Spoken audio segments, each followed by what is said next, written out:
May bago na naman akong pasyalang nakita na siguradong magugustuhan nyo, lalo na kung mahilig ka sa Korean film at Korean novela.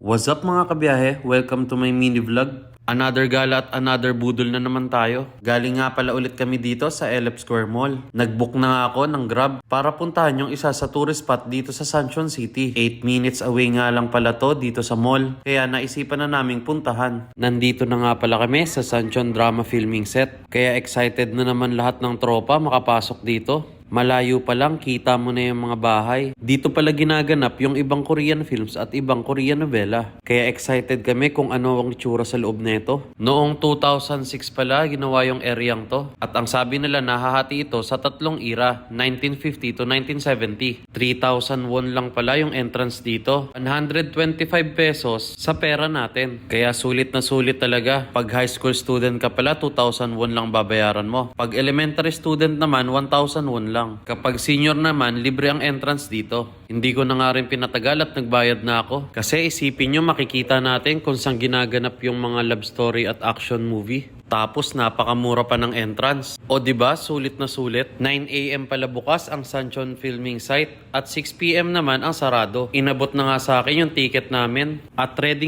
na rin pumasok ang tropa. Kitang-kita mo naman sa mga ngitian nila. Bago ka pala pumasok, ibibigay mo yung kalahati ng ticket mo. Dito na rin namin nakita na marami palang turista sa loob. Sa tinagal-tagal kasi namin gumagala dito, ito yung kauna-unahang may nakita kaming ibang turista din. Pag pumasok pala kayo, ito agad yung bubungad sa inyo. Para kayong binalik sa lumang panahon. Napansin ko nga rin pala itong building na to may kakaibang tunog kaya tinry naming pasukin.